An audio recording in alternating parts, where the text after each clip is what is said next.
ಏನು ಹೇಳೋದಕ್ಕೆ ಬಂದೆ. ನಂಗೆ ಇವತ್ತು so first welcome back to YouTube channel. ನಾನು ನಿಮ್ಮ ಐಶ್ವರ್ಯ ಮಹೇಶ್. ಇವತ್ತಿನ ಬ್ಲಾಗ್ ಏನ್ ಮಾಡ್ಬೇಕು ಅಂತ ಗೊತ್ತಾಗ್ಲಿಲ್ಲ. ಸಡನ್ ಆಗಿ ಮಳೆ ಬಂತು. ನಾನು ಏನೋ ಯೋಚನೆ ಮಾಡ್ಕೊಂಡು ಅಂದ್ರೆ ಸ್ನಾನ ಮಾಡಿದ್ದೆ ಈವ್ನಿಂಗು. ಏನೋ ಯೋಚನೆ ಮಾಡ್ಕೊಂಡು ಹಂಗೆ ಸೋಫಾ ಮೇಲೆ ಕೂತಿದ್ದೆ. ಸೊ ಮಳೆ ಬಂತು, ಹೊರಗಡೆ ಬಂದೆ. ಸೊ ಹೊರಗಡೆ ಬಂದ ತಕ್ಷಣ ನನಗೆ ಒಂದು ಸೀನ್ ಕಾಣಿಸ್ತು. ಏನು ಅಂತ ತೋರಿಸ್ತೇನೆ ನಿಮ್ಗೆ. ಸೊ ಅದನ್ನ ನೋಡಿದ್ಮೇಲೆ ನನ್ಗನ್ನಿಸ್ತು ನಮ್ ಲೈಫ್ ಎಷ್ಟು ಬೆಟರ್ ಅಲ್ವಾ. ಮತ್ ಯಾಕೆ ನಾವು ಅದಿಲ್ಲ ಇದಿಲ್ಲ ಅದು ಬೇಕು ಇದು ಬೇಕು ಅಂತ ಹೇಳಿ ಇಷ್ಟೊಂದು ಯೋಚನೆ ಮಾಡ್ತೀವಿ ಅಂತ ಅನ್ನಿಸ್ತು. ಸೊ ಸ್ವಲ್ಪ ಮಳೆ ಕಡಿಮೆ ಆಗ್ತಾ ಇದೆ ಇವಾಗ. ಬೆಟರ್. ಅವಾಗ್ಲೇ ತುಂಬಾ ಮಳೆ ಬಂತು, ಜೋರ್ ಮಳೆ ಬಂತು. ಇವಾಗ ಸ್ವಲ್ಪ ಬರ್ತಾ ಇದೆ. ಸೊ ಅದು ಯಾವ ಸೀನ್ ಅಂತ ತೋರಿಸ್ತೀನಿ ನೋಡಿ. ಇದೇ ಸಿಚುವೇಶನ್ಸ್ ಕಾಣಿಸ್ತಿದ್ಯಾ ನಿಮ್ಗೆ?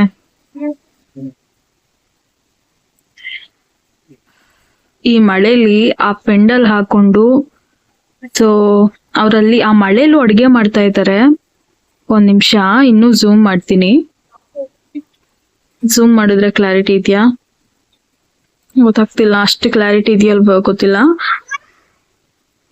ಸೊ ನೋಡಿ, ಆ ಮಳೆಯಲ್ಲೂ ಅಡುಗೆ ಮಾಡ್ತಾ ಇದ್ದಾರೆ.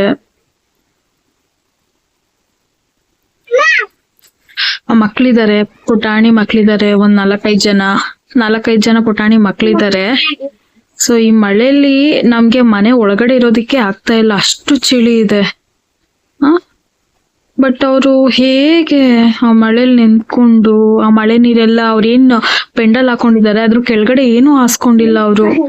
ಸೊ ನೀವ್ ನೋಡ್ತಾ ಇರ್ಬೋದು, ವಿತ್ ಪ್ರೂಫ್ ತೋರಿಸ್ತೀನಿ. ಕೆಳಗಡೆ ಏನು ಇಲ್ಲ, ಬರೀ ಮಣ್ಣು ಮೇಲೆ ಸುಮ್ನೆ ಮೇಲ್ಗಡೆ ಪೆಂಡಲ್ ತರ ಹಾಕೊಂಡಿದ್ದಾರೆ, ಟಾರ್ಪಲ್ ಹಾಕೊಂಡಿದ್ದಾರೆ ಅಷ್ಟೇ. ಎಷ್ಟು ಚಳಿ ಆಗ್ತಿರ್ಬೋದು ಅವ್ರಿಗೆ. ಅವ್ರ ಜೀವನ ಹೆಂಗಿರುತ್ತೆ ಅಲ್ವಾ. ಸೊ ನಂಗ್ ನಿಜವಾಗ್ಲೂ ತುಂಬಾ ಬೇಜಾರಾಯ್ತು ಆ ಸಿಚುವೇಶನ್ ನೋಡ್ಬಿಟ್ಟು. ಸೊ ನೋಡಿ, ಓ ಮೈ ಗಾಡ್, ಆ ಮಕ್ಳು ಪರಿಸ್ಥಿತಿ ಹೆಂಗಿರ್ಬೋದು ಅಲ್ಲ. ಮಳೆ ಫುಲ್ಲು ಬರ್ತಾ ಇದೆ. ಅದ್ ಹೆಂಗ್ ಮಲ್ಕೋತಾರೆ ಆ ಜಾಗದಲ್ಲಿ, ಹೆಂಗಿರ್ತಾರೆ ನೋಡಿದ್ರಿ ಅಲ್ವಾ. ನಾನು ಏನ್ ಯೋಚನೆ ಮಾಡ್ತಿದ್ದೆ ಅಂದ್ರೆ, ಏನೋ ಇರುತ್ತಲ್ಲ ಸಣ್ಣ ಪುಟ್ಟ, ಏನಾದ್ರೂ ಒಂದು ನಮ್ಮ ಹತ್ರ ಇದೆ ಅಂದ್ರೆ ಇನ್ನೊಂದು ಅದಿದೆ ಅಂತ ನಾವು ಖುಷಿ ಪಡ್ಬೇಕೆ ಹೊರತು ಇನ್ನೊಂದು ಇಲ್ವಲ್ಲ ಅಂತ ನಾವು ಬೇಜಾರ್ ಮಾಡ್ಕೊಳ್ಳೋದಾಗ್ಲಿ, ದುಃಖ ಪಡೋದಾಗ್ಲಿ ಅಥವಾ ಥಿಂಕ್ ಮಾಡೋದಾಗ್ಲಿ. ಸೊ ಅದನ್ನ ಜಾಸ್ತಿ ಮಾಡ್ತೀವಿ ನಾವು. ಬಟ್ ಕಣ್ಮುಂದೆ ಈ ತರ ಸಿಚುವೇಶನ್ಸ್ ಗಳನ್ನ ನೋಡಿದಾಗ ನಮ್ ಲೈಫ್ ಎಷ್ಟು ಬೆಟರ್ ಆಗಿದೆ. ಆ ದೇವ್ರು ನಮ್ಮನ್ನ ಇಂಥ ಒಂದು ಸ್ಥಿತಿಲಿ ಇಟ್ಟಿದಾನಲ್ಲ ಅಂತ ನಾವು ದೇವ್ರಿಗೆ ಥ್ಯಾಂಕ್ಸ್ ಹೇಳ್ಬೇಕು ಅಂತ ಅನ್ಸುತ್ತೆ ನನಗೆ ಇಂಥ ಸಿಚುವೇಶನ್ಸ್ ಗಳನ್ನ ನೋಡಿದಾಗ. ಸೀರಿಯಸ್ಲಿ ನಂಗೆ ನಾನು ಇವತ್ತೇ ನೋಡಿದ್ದು, ನಾನು ಇದನ್ನ ಪೆಂಡಲ್ ಹಾಕಿರೋದನ್ನ ಇವತ್ತೇ ನೋಡಿದ್ದು. ಬೆಳಿಗ್ಗೆ ಸಂಜೆ ಎಲ್ಲ ಓಡಾಡ್ತಾ ಇದ್ದೆ, ಬಟ್ ಪೆಂಡಲ್ ಏನ್ ಹಾಕಿರ್ಲಿಲ್ಲ. ಸೊ ಈವ್ನಿಂಗ್ ಟೈಮ್ ಅಲ್ಲಿ ಏನೋ ಹಾಕೊಂಡಿದ್ದಾರೆ. ತುಂಬಾ ಬೇಜಾರಾಗ್ತಿತ್ತು ನನ್ಗೆ.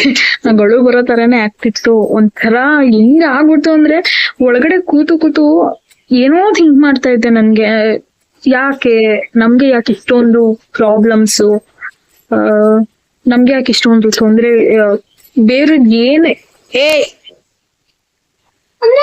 ಬೇರೆಯವರು ನಮ್ಗೆ ಯಾಕೆ ಇಷ್ಟೊಂದು ಪ್ರಾಬ್ಲಮ್ಸು, ನಮ್ಗೆ ಯಾಕೆ ಏನಾದ್ರೂ ದೊಡ್ಡದ್ ಕೆಲ್ಸ ಮಾಡ್ಬೇಕು ಅಂತ ಅಂದಾಗ ತುಂಬಾ ಬ್ಯಾಕ್ಔಟ್ ಆಗೋದು ಯಾಕೆ ಅಂತ ಹೇಳಿ ನನ್ಗೆ ಅನಿಸ್ತಾ ಇತ್ತು. ಹಿಂಗ್ ಹೊರಗಡೆ ಬಂದಾಗ ರಿಯಾಲಿಟಿನ ಅದೇವ್ರು ಕಣ್ ಮುಂದೆನೆ ತೋರಿಸ್ತಾ. ಸೊ ಕಷ್ಟ ಗುರು. ನಾವ್ ಇವಾಗ ಏನಿದ್ದೀವಿ ಬೇರೆಯವ್ರಿಗೆ ಹೋಲಿಸ್ಕೊಂಡ್ರೆ ನಮ್ ಲೈಫೇ ಬೆಟರ್ ಅನ್ಸ್ಬಿಡತ್ತೆ. ಸೊ ಅದಿಲ್ಲ ಇದಿಲ್ಲ, ಅದ್ ಬೇಕು ಇದ್ ಬೇಕು. ಓ ಮೈ ಗಾಡ್, ತಲೆ ಕೆಟ್ಟೋಗ್ಬಿಡ್ತಿದೆ ಗೈಸ್. ನಂಗೆ ಏನ್ ಮಾತಾಡ್ಬೇಕು ಅಂತಾನು ಗೊತ್ತಾಗ್ತಾ ಇಲ್ಲ. ಸೀರಿಯಸ್ಲಿ ಬೇಜಾರಾಗುತ್ತೆ. ಒಂದ್ ವೇಳೆ ನಾನ್ ಏನಾದ್ರು ಅಂತ ಸಿಚುವೇಶನ್ ಅಲ್ಲಿ ಇದ್ದಿದ್ರೆ, ದೇವ್ರು ಎಲ್ಲಾರ್ಗೂ ಒಂದೊಂದ್ ಲೈಫ್ ಅಂತ ಕೊಟ್ಟಿರ್ತಾನೆ. ಸೊ ಅದನ್ನ ಚೆನ್ನಾಗಿ ನಿಭಾಯಿಸ್ಕೊಂಡು ಹೋದ್ರೆ ಸಾಕು. ಸೊ ನಮ್ಗೆ ಅದು ಬೇಕು ಇದು ಬೇಕು ಅಂತ ಹೇಳಿ ದೇವ್ರ ಮೇಲೆ ಕಂಪ್ಲೇಂಟ್ ಮಾಡೋದಾಗಿರ್ಲಿ, ದೇವ್ರದು ತಪ್ಪು ಅಂತ ಹೇಳೋದು ನಾಟ್ ಗುಡ್ ಅಲ್ಲ. ಯಾ ನಂಗೇನ್ ಮಾತಾಡ್ಬೇಕು ಅಂತ ಗೊತ್ತಾಗ್ತಾ ಇಲ್ಲ. ಬಟ್ ಸೀರಿಯಸ್ಲಿ ನಾನು ಎಷ್ಟೋ ಸಲ ಊಟ ಮಾಡ್ತೀನಲ್ಲ, ಸೊ ನನ್ನ ನೋಡೋದಕ್ಕೆ ಸ್ವಲ್ಪ ಗುಂಡ್ಗುಂಡಕ್ಕೆ ಕಾಣಿಸ್ತೀನಿ, ಬಟ್ ಆದ್ರೆ ನಾನು ಅಷ್ಟು ಊಟ ಮಾಡಲ್ಲ, ಸ್ವಲ್ಪನೇ ತಿನ್ನೋದು. ಅದ್ರಲ್ಲೂ ಸ್ವಲ್ಪ ಎಲ್ಲೋ ಅಪರೂಪಕ್ಕೆ ಬಿಟ್ಬಿಟ್ಟಾಗ ಅನ್ಸುತ್ತೆ ಒಂದೊತ್ತು ಊಟಕ್ಕೂ ಪರದಾಡ್ತಾರೆ ಎಷ್ಟೋ ಜನ. ನಾವ್ ಎಷ್ಟೆಲ್ಲ ವೇಸ್ಟ್ ಮಾಡ್ತೀವಿ, ಮಲ್ಕೊಳ್ಳೋದಿಕ್ಕೆ ಜಾಗ ಇಲ್ಲದೆ ಎಷ್ಟೋ ಜನ ಒತ್ತಾಡ್ತಾರೆ. ನಾವು ಏನೋ ಒಂದು ನಮ್ದು ಅಂತ ಇದ್ದಾಗ ಅದ್ರಲ್ಲೂ ಏನಾದ್ರೂ ಒಂದು ಖ್ಯಾತೆ ತೆಗಿತೀವಿ ನಾವುಗಳು ಅಲ್ಲ. ಒಂದೊಂದ್ಸಲ ರಿಯಲೈಸ್ ಆಗತ್ತೆ. ಸೊ ನನ್ಗೆ ಇವತ್ತು ಅದು ರಿಯಲೈಸ್ ಆಯ್ತು. ಸೀರಿಯಸ್ಲಿ ದೇವ್ರು ನಮ್ಗೆ ಏನಾದ್ರು ಕೊಡ್ಬೇಕು ಅಂತ ಇದ್ರೆ ಖಂಡಿತವಾಗ್ಲೂ ಕೊಡ್ತಾನೆ. ಅದಕ್ಕೆ ನಾವು ವೇಟ್ ಮಾಡ್ಬೇಕು.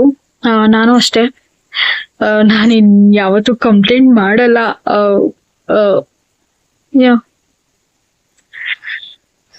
ನನಗೆ ಕೊಡ್ಬೇಕು ಅಂತ ಇದ್ರೆ ಮುಂದೆ ನನ್ನ ಫ್ಯೂಚರ್ ಅಲ್ಲಿ ಇದಾಗತ್ತೆ, ಇದ್ ನಿನ್ಗೆ ಸಿಗತ್ತೆ ಅನ್ನೋದೇನಾದ್ರು ಇದ್ರೆ ಅದು ಖಂಡಿತವಾಗ್ಲೂ ಸಿಗತ್ತೆ. ಅದ್ ಬಿಟ್ಬಿಟ್ಟು ನನಗೆ ನಾನ್ ಯಾಕೆ ಬೇರೆಯವ್ರ ತರ ನಮ್ಗೆ ಯಾಕೆ ನಾವ್ಯಾಕೆ ಬೇರೆಯವ್ರ ತರ ಲೈಫ್ ಲೀಡ್ ಮಾಡ್ತಾ ಇಲ್ಲ, ನಾವ್ಯಾಕೆ ಒಂದು ಹೊಸ ಕಾರ್ ತಗೊಳ್ತಾ ಇಲ್ಲ, ಒಂದು ಹೊಸ ಮನೆ ತಗೊಳ್ತಾ ಇಲ್ಲ, ಅಥವಾ ಏನಾದ್ರು ಒಂದು ಚಿನ್ನ, ಸೊ ಏನಾದ್ರೂ ಆಗಿರ್ಲಿ ಕಾಸ್ಟ್ಲಿ ತರ ಏನಾದ್ರೂ ನಮ್ಗೆ ಏನಕ್ಕಿಲ್ಲ, ನಮ್ಗೆ ಯಾಕೆ ಆತರ ಆಗ್ತಾ ಇಲ್ಲ ಅಂತ ಯೋಚನೆ ಮಾಡೋದನ್ನ ಬಿಟ್ಟು ನಾವಿವಾಗ ಏನಿದೀವಿ ಅದೇ ಚಂದ. ಯಾರು ಗೊತ್ತು ಮುಂದೊಂದ್ ದಿನ ನಮ್ಗೆಲ್ಲಾನು ಸಿಗ್ಬಹುದು. ಬಟ್ ಗೈಸ್, ನಾನು ಏನ್ ಮಾತಾಡ್ತಾ ಇದ್ದೀನಿ ನನಗಂತೂ ಗೊತ್ತಿಲ್ಲ. ಬಟ್ ನನಗೆ ಅನ್ಸಿದ್ದನ್ನ ನಾನು ಹೇಳ್ತಾ ಇದ್ದೀನಿ. ಇವತ್ತು ಸಿಕ್ಕಾಬಟ್ಟೆ ಬೇಜಾರಾಗಿದ್ದೆ. ಬಟ್ ಹೊರಗಡೆ ಬಂದ್ ನೋಡಿದ್ಮೇಲೆ ತುಂಬಾ ಬೇಜಾರಾಗ್ತಿದೆ. ಒಂದು ಪುಟ್ಟ ಮಗು ಇದೆ, ಅದು ಕಾಣಿಸ್ತಾ ಇಲ್ಲ. ಅಲ್ಲಿ ಕೂತಿದೆ, ಬಟ್ ಕ್ಯಾಮ್ರಾದಲ್ಲಿ ಅಷ್ಟೊಂದು ಕ್ಯಾಪ್ಚರ್ ಆಗ್ತಾ ಇಲ್ಲ, ಮಳೆ ಬೇರೆ ಬರ್ತಿದೆ ಅಲ್ವಾ, ಸೊ ಅಷ್ಟು ಕ್ಲಾರಿಟಿ ಇಲ್ಲ. ಪುಟಾಣಿ ಮಗು ನೋಡಿದಾಗ ನನಗೆ ಲಿಶಾಂತ್ ನೆನಪಾದ. ನಿಜವಾಗ್ಲೂ ಐ ಸ್ವೇರ್, ಲಿಶಾಂತ್ ಇನ್ ಕೇಸ್ ಅಪ್ಪ ಅಮ್ಮ ಇಲ್ಲ ಅಂತ ಅಂದ್ರೆ ನಮ್ಮ ಮಕ್ಳನ್ನ ಯಾರು ನೋಡ್ಕೋತಾರೆ, ಯಾರಾಗ್ತಾರೆ ನಮ್ಮ ಮಕ್ಳಿಗೆ? ಅವ್ರ ಲೈಫು ಹೆಂಗಿರುತ್ತೆ ಏನು? ನನ್ ಮಗನ್ ಏನಾದ್ರೂ ಒಂಚೂರ್ ನೋವಾದ್ರೆ, ಅವ್ನೇನಾದ್ರೂ ಮಳೇಲಿ ನೆನಿತಾ ಇದ್ರೆ, ನಾವು ತಾಯಿ ಕರಳು ಅನ್ನತ್ತಲ್ಲ, ಸೊ ಏನಾದ್ರು ಆಗ್ಬಿಡುತ್ತೆ ಬಾ ಬಾ ಅಂತ ಹೇಳಿ ಎಷ್ಟೆಲ್ಲ ಕೇರ್ ಮಾಡ್ತೀವಿ. ಬಟ್ ಅಲ್ಲೊಂದ್ ಪುಟಾಣಿ ಮಗು ಇದೆ, ಅದನ್ನ ನೋಡಕ್ ಆಗ್ತಾ ಇಲ್ಲ ನಂಗೆ. ಸೊ ಅಷ್ಟೇ ಗೈಸ್, ಅವ್ರವ್ರ ಲೈಫು ದೇವ್ರು ಇದೇ ತರನೇ ಜೀವನ ಮಾಡ್ಬೇಕು ಅಂತ ಫಿಕ್ಸ್ ಮಾಡ್ಬಿಟ್ಟಿರ್ತಾನೆ. ಸೊ ಅದು ಹಂಗೆ ಆಗ್ತಾ ಇರತ್ತೆ ಅಷ್ಟೇ. ಟೈಮು ಎಲ್ಲದಕ್ಕೂ ಉತ್ತರ ಕೊಡುತ್ತೆ. ಕೆಲವೊಂದ್ಸಲ ನಮ್ಮೂರಿಂದಾನೇ ನಮ್ಗೆ ಎಷ್ಟೊಂದ್ಸಲ ಅವಮಾನಗಳಾಗಿರುತ್ತೆ. ಸೊ ಅದನ್ನ ನಾನು ಯೋಚನೆ ಮಾಡ್ತಾ ಫುಲ್ ಬೇಜಾರಲ್ಲಿದ್ದೆ. ಬಟ್ ನಾನು ಬೇರೆಯವ್ರು ಹೋಲ್ಸ್ಕೊಂಡ್ರೆ ಚೆನ್ನಾಗೆ ಕೊಟ್ಟಿದ್ದಾನೆ, ಚೆನ್ನಾಗಿ ಇಟ್ಟಿದ್ದಾನೆ ದೇವ್ರು ನಮ್ಮನ್ನ ಅಂತ ಅನ್ಕೊಳ್ಬೇಕು. ನಾನ್ ಹೇಳೋದಿಷ್ಟೇ, ಮೇನ್ಲಿ ನಿಮ್ ಫ್ಯಾಮಿಲಿಲಿ ಅಥವಾ ನಿಮ್ಗೆ ತುಂಬಾ ಹತ್ರ ಇರೋರು, ನಿಮ್ ಅಕ್ಕ ತಂಗಿ, ಅಣ್ಣ ತಮ್ಮ, ಚಿಕ್ಕಪ್ಪ ಚಿಕ್ಕಮ್ಮ, ದೊಡ್ಡಪ್ಪ ದೊಡ್ಡಮ್ಮ, ಅತ್ತೆ ಮಾವ, ಯಾರೇ ಆಗಿರ್ಲಿ, ಅವ್ರು ಏನೇ ಒಂದ್ ಮಾತಂದ್ರುನು ತಡ್ಕೊಳ್ಳಿ, ಮಾತಾಡ್ಬೇಡಿ, ಇಟ್ಕೊಂಡಿರಿ. ಪ್ರತಿಯೊಂದನು ಎಲ್ಲಾ ಮಾತನ್ನು ಇಟ್ಕೊಳ್ಳಿ. ಉತ್ತರ ಕೊಡ್ತೀರಾ. ವೆಯ್ಟ್ ಮಾಡಿ, ಎಲ್ಲದಕ್ಕೂ ಉತ್ತರ ಸಿಗುತ್ತೆ. ಹಂಗಂತ ತುಂಬಾ ತಡ್ಕೊಳ್ಳೋದಿಕ್ ಹೋಗ್ಬೇಡಿ. ತುಂಬಾ ಮೌನವಾಗಿದ್ರುನು ಒಳ್ಳೇದಲ್ಲ. ಬಟ್ ಕಾಲನೇ ಎಲ್ಲದಕ್ಕೂ ಉತ್ತರ ಕೊಡುತ್ತೆ. ಅಥವಾ ನಾವು ತುಂಬಾ ಎಫರ್ಟ್ ಹಾಕ್ಬೇಕು ಅನ್ಸುತ್ತೆ, ಏನೋ ಗೊತ್ತಿಲ್ಲ. ಆದಷ್ಟು ನಿಮ್ ಕೈಲಿ ಎಷ್ಟಾಗುತ್ತೋ ಅಷ್ಟು ಎಫರ್ಟ್ ಹಾಕಿ ಅವ್ರಿಗಿಂತ ಚೆನ್ನಾಗಿ ಬದುಕೋದಿಕ್ಕೆ ಟ್ರೈ ಮಾಡೋದಲ್ಲ, ಚೆನ್ನಾಗಿ ಬದುಕಿ. ಯಾರೆಲ್ಲ ನಿಮ್ಮನ್ನ ಹಾಡ್ಕೊಳ್ತಾರೋ ಅವರೇ ಬಾಯ್ ಮೇಲೆ ಬೆಟ್ಟಿಟ್ಕೊಂಡ್ ನೋಡ್ಬೇಕು ನಿಮ್ಮನ್ನ, ಹಂಗ ಬದುಕಿ.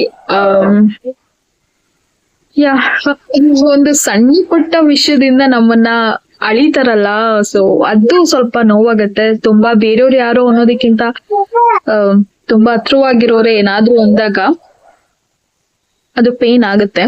ಈ ವ್ಲಾಗ್ ನಾನು ಅಪ್ಲೋಡ್ ಮಾಡ್ತೀನೋ ಇಲ್ವೋ ನನ್ಗೆ ಗೊತ್ತಿಲ್ಲ. ಇನ್ ಕೇಸ್ ನಾನು ಏನಾದ್ರೂ ಈ ವಿಡಿಯೋನ ಅಪ್ಲೋಡ್ ಮಾಡಿದ್ರೆ ಮುಂದೊಂದು ದಿನ ನಾನು ಈ ವಿಡಿಯೋನ ಫ್ಯೂಚರ್ ಅಲ್ಲಿ ನಾನು ತುಂಬಾ ನಗುತ್ತಾ ನೋಡ್ಬೇಕು. ಯಾವುದೇ ರಿಗ್ರೆಟ್ ಇರಬಾರ್ದು. ರಿಗ್ರೆಟ್ ಮೀನ್ಸ್ ನನ್ಗೆ ಏನ್ ನೋವಾಗಿದೆ ಅದು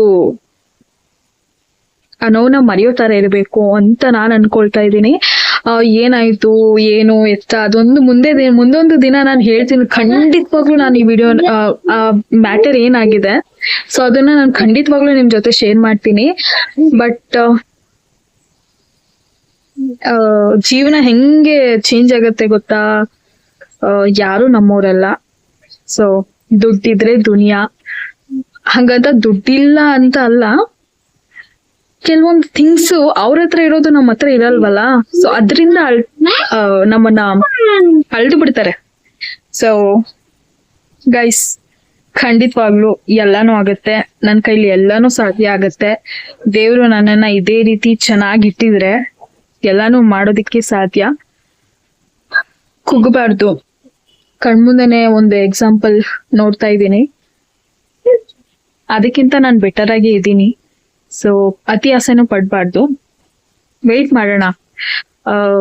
ತುಂಬಾ ದೇವ್ರ ಏನ್ ಗೊತ್ತಾ, ನಮ್ಮನ್ನ ಒಂಟಿ ಮಾಡ್ತಿದ್ದೇನೆ ಅಂತ ಹೇಳಿದ್ರೆ ನಮ್ಗೇನೋ ಸಿಗುತ್ತೆ ಅಂತ. ನಿನ್ಗೇನೋ ಸಿಗುತ್ತೆ, ನಿನಗ್ ನಾನು ಕೊಡ್ತೀನಿ, ನೀನ್ ಅವರಿಂದ ದೂರ ಇರು, ಅವ್ರು ಸರಿ ಇಲ್ಲ, ಅವ್ರು ಒಳ್ಳೆಯವರಲ್ಲ, ಅವರು ನಿನ್ನ ರಿಲೇಟಿವ್ ಆಗಿದ್ರು ಅಷ್ಟೇ, ದೂರ ಇಡು, ಅಂತವ್ರಿಂದ ದೂರ ಇದ್ಬಿಡು ನೀನು ಅಂತ ದೇವ್ರು ಸೂಚನೆ ಕೊಡ್ತಾ ಇದ್ದಾನೆ. ಸೊ ಅದಕ್ಕೆ ನಾನು ಎಲ್ಲರಿಂದ ದೂರ ಇಡ್ತಾ ಇದ್ದೀನಿ. ಯಾರು ಬೇಡ ಗೈಸ್. ನಿಮ್ಗೆ ನಿಮ್ ಗಂಡ ಮಕ್ಕಳು ಬಿಟ್ರೆ ಯಾರು ಆಗಲ್ಲ, ಯಾರು ಬರಲ್ಲ. ತುಂಬಾ ಸಲ ಅವಮಾನ ಆಗಿದೆ ನನಗೆ. ಆ ಒಂದು ಪರ್ಟಿಕ್ಯುಲರ್ ಅದು ನಂಗೆ ಏನ್ ಹೇಳ್ಬೇಕು ಅಂತ ಗೊತ್ತಾಗ್ತಾ ಇಲ್ಲ ಗೈಸ್. ತುಂಬಾ ನಾನು ಏನಾದ್ರು ಮಾತಾಡ್ತಾನೆ ಇದ್ರೆ ಎಲ್ಲ ಹೇಳ್ಕೊಬಿಡ್ತೀನಿ. ನನಗೆ ಒಂದೇ ಒಂದು ಪರ್ಟಿಕ್ಯುಲರ್ ಒಂದು ವಿಷಯದಿಂದ ತುಂಬಾ ಸಲ ಅವಮಾನ ಆಗ್ತಾನೆ ಇದೆ. ಅವಮಾನ ಮೀನ್ಸ್ ಅದೊಂಥರ ಏನ್ ಗೊತ್ತಾ, ಅವಮಾನನೂ ಮಾಡ್ಬೇಕು, ಅವಮಾನನೂ ಮಾಡದೆ ಹೋಗಿರೋತನೂ ಇರ್ಬೇಕು. ಅಂದ್ರೆ ನಗ್ನಗ್ತಾ ಮಾತಾಡೋದು ಅಥವಾ ನಗ್ನಗ್ತಾ ಕೊಲ್ತಾರ ಗೊತ್ತಾ, ಯಾರಿಗೂ ಬೇಡ ಅಂತದ್ದು ಅನ್ಸುತ್ತೆ. ನನಗೆ ಯಾಕೆ ಹೀಗಾಗುತ್ತೆ, ನನ್ ಲೈಫಲ್ಲೇ ಯಾಕೆ ಹಿಂಗೆ ಆಗ್ತಾ ಇದೆ ಅಂತ ನಂಗೆ ಸಿಕ್ಕಾಪಟ್ಟೆ ಬೇಜಾರಾಗ್ತಾ ಇತ್ತು. ನೋ ಐಶು ಅಳ್ಬೇಡ, ನಾನು ಅಳಲ್ಲ ಗೈಸ್. ನಾನು ಈ ವಿಡಿಯೋನ ಮುಂದೊಂದು ದಿನ ನೋಡ್ದಾಗ ತುಂಬಾ ಖುಷಿಯಿಂದ ನೋಡ್ಬೇಕು. ನನಗೆ ನೋವಾಗಿದೆ, ಅದಕ್ಕೆ ಉತ್ತರನು ಕೊಡ್ತೀನಿ. ನನ್ಗೆ ಯಾಕೆ ಆತರ ಇಲ್ಲ ಅಂತ ನಾನ್ ದೇವ್ರ ಹತ್ರ ಅಂತೂ ನಾನು ಅದನ್ನ ನನ್ ದೇವ್ರ ಹತ್ರ ಬೈಯೋದಾಗಿರ್ಲಿ, ಯಾಕೆ ನನ್ಗೆ ಈ ತರ ಇಟ್ಟಿಲ್ಲ, ನನ್ಗೆ ಯಾಕೆ ಇದ್ರಲ್ಲಿ ಕೊಡ್ತಾ ಇದೆ ಅಂತ ನಾನ್ ದೇವ್ರ ಹತ್ರ ಕೇಳಲ್ಲ. ನನ್ಗೆ ಏನ್ ಕೊಟ್ಟಿದ್ದಾನೋ ಅದ್ರಲ್ಲಿ ನಾನು ಖುಷಿಯಾಗಿದ್ದೀನಿ. ಯಾರಿಗ್ ಗೊತ್ತು, ಮುಂದೊಂದು ದಿನ ಎಲ್ಲದಕ್ಕೂ ಉತ್ತರ ಕೊಡ್ತೀನಿ ಅಂತ ಹೇಳೋದಿಕ್ ಇಷ್ಟ ಪಡ್ತೀನಿ ಗೈಸ್. ಅಷ್ಟೇ. ಆ ಪಾಪು ಎಲ್ಲೇ ಕೂತಿದೆ ಅಂದ್ರೆ ಬೆಂಕಿ ಇದೆ ಅಲ್ವಾ, ಚಳಿ ಇದೆ ಅಲ್ಲ, ಅವರು ಅಡ್ಗೆ ಮಾಡ್ತಿದಾರಲ್ಲ, ಅಲ್ಲಿ ಕೂತಿದೆ ಆ ಪಾಪು. ಒಂದು ಹುಡುಗಿದೆ, ಅಕ್ಕನೋ ಏನೋ ಗೊತ್ತಿಲ್ಲ ಅವ್ರಿಗೆ. ಸೊ ಆ ಪಾಪು ಅವ್ರ ಅಕ್ಕನ ತೊಡೆ ಮೇಲೆ ಕೂತಿದೆ.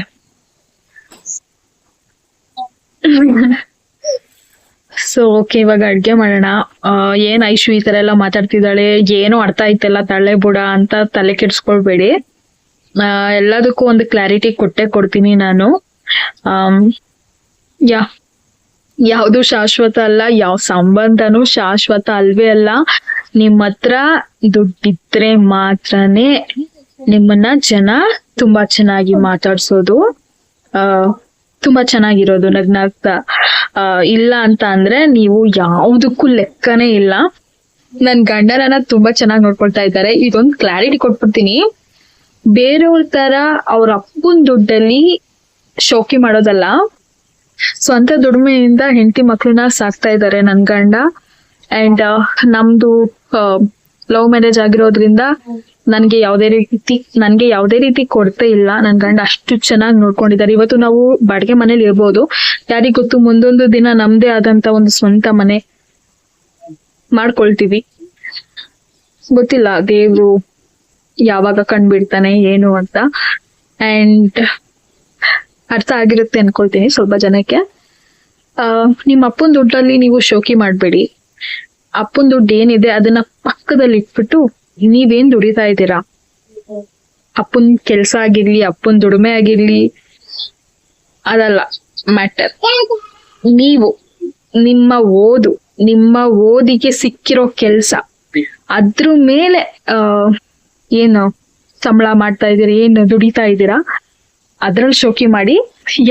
ಇದೇ ಬೆಸ್ಟ್ ಮಾತು ಅಂತ ಹೇಳ್ಬೋದು. ಏನೋ ಬೇಜಾರಲ್ಲಿದ್ದೆ, ಇವಾಗ ಸ್ವಲ್ಪ ಖುಷಿಯಾಗಿದ್ದೀನಿ, ನೆಮ್ಮದಿಯಾಗಿದ್ದೀನಿ. ಅಂಡ್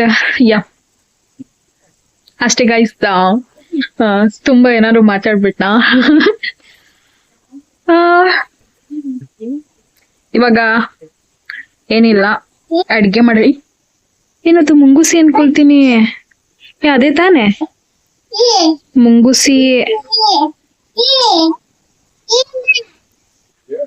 ಒಂದ್ ಹೇಳೋದಕ್ಕೆ ಇಷ್ಟಪಡ್ತೀನಿ ಗೈಸ್, ನನ್ ಗಂಡ ಯಾರ ಅಪ್ಪನ ದುಡ್ಡಲ್ಲೂ ಶೋಕಿ ಮಾಡ್ತಾ ಇಲ್ಲ. ಅವ್ರೇನ್ ದುಡಿತಾ ಇದ್ದಾರೆ, ಅವ್ರ ಕಾಲ್ ಮೇಲೆ ಅವ್ರು ನಿಂತ್ಕೊಂಡು ನನ್ ಮಗುನ ಚೆನ್ನಾಗ್ ನೋಡ್ಕೊಳ್ತಾ ಇದ್ದಾರೆ. ಸೊ ಶೋಕಿ ಮಾಡೋದು ನಿಮ್ಮ ಅಪ್ಪನ ದುಡ್ಡಲ್ಲಿ ಶೋಕಿ ಮಾಡೋದಲ್ಲ. ನೀವು ದುಡ್ದು ಶೋಕಿ ಮಾಡಿ, ಆಮೇಲೆ ಒಪ್ಕೊಳ್ತೀನಿ.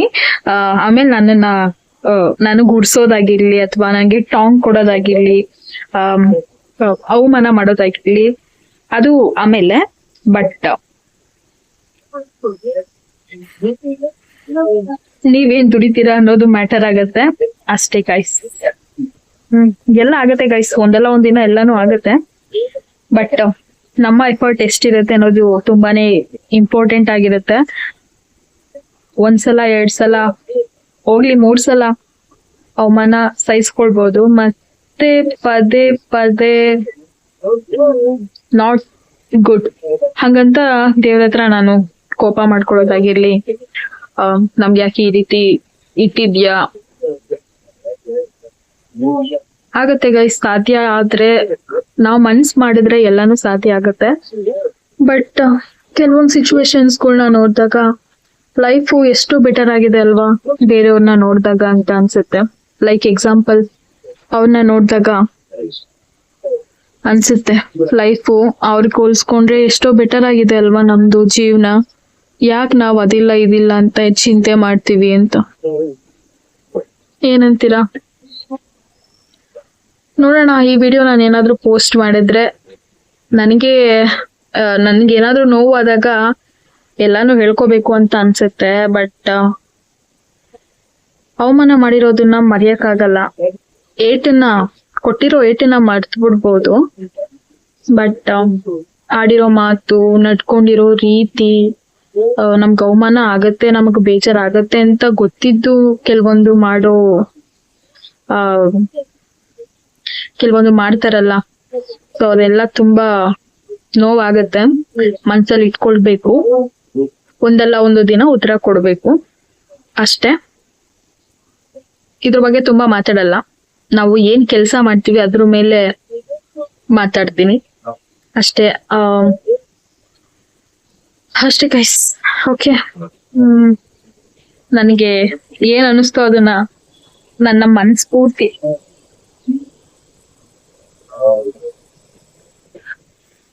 ನನ್ಗೇನ್ ಅನ್ನಿಸ್ತೋ ಅದನ್ನ ನಾನು ನನ್ನ ಮನಸ್ಫೂರ್ತಿಯಾಗಿ ನಿಮ್ ಜೊತೆ ಶೇರ್ ಮಾಡ್ಕೊಂಡಿದ್ದೀನಿ.